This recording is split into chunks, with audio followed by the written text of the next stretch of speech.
గారికి నిజామాబాద్ పార్లమెంట్ సభ్యురాలు Kalvakuntla Kavitha phone line లో ఉన్నారు. వారితో మాట్లాడదాం. కవిత గారు, advance congratulations. Thank you Amar గారు. ఎట్లా చూస్తున్నారు మీరు ఈ విజయాన్ని? మొదటగా తెలంగాణ ప్రజలందరికీ ధన్యవాదాలు తెలియజేయాలనుకుంటున్నానండి. ఎందుకంటే కేసీఆర్ గారి నాయకత్వం మీద, వారి పాలన మీద విశ్వాసంతో ఇంత భారీ ఎత్తున మెజార్టీని ఇస్తా ఉన్నారు. వారికి ధన్యవాదాలు చెప్పాలి. డెఫినెట్ గా ఈ మ్యాండేట్ అది పాజిటివ్ అయినా నెగిటివ్ అయినా ఏదైనా కూడా కేసీఆర్ గారి నాయకత్వం పైననే రిఫ్లెక్ట్ అవుతుందని చాలా మంది చెప్పినారు.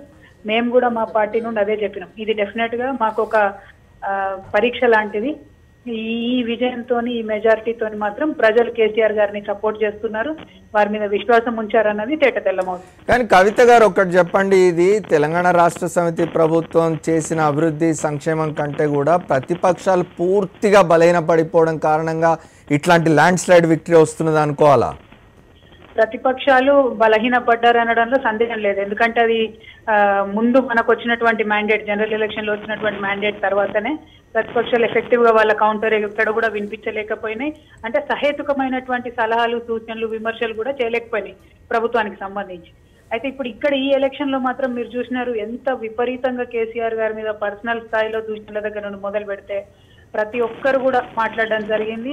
కాంగ్రెస్ పార్టీలో కూడా హేమీలు వచ్చి ప్రచారం చేసిండ్రు, భారతీయ జనతా పార్టీలో హేమీలు వచ్చిండ్రు, టీడీపీ నుండి ప్రచారం చేశారు. సో ఎవరు ఎన్ని రకాలుగా చేసినా కూడా ప్రజలు ఒక్కటి గమనించిండ్రు, గత సంవత్సర కాలంగా జరుగుతున్నటువంటి పాలన ఏంది, మా వచ్చినటువంటి మార్పు ఏంది. కేసీఆర్ గారి అన్నిటికన్నా ముఖ్యంగా వారు లాస్ట్ లో కేసీఆర్ గారు ఒకటే ఒక మీటింగ్ పెట్టారండి, మీరు అది నోటీస్ చేయాలి. చేసి ఒకటే అని చెప్పారు, నేను చేసిన పని నచ్చితే సపోర్ట్ చేయండి, లేకపోతే నాకు శిక్ష వేయండి అని చెప్పినారు. దాన్ని ప్రజలు రిసీవ్ చేసుకున్నారు, దాని ప్రకారమే మ్యాండేట్ ఇచ్చారని నేను విశ్వసిస్తున్నాను. Thank you Kavitha, thanks for coming in the phone line and congratulations once again.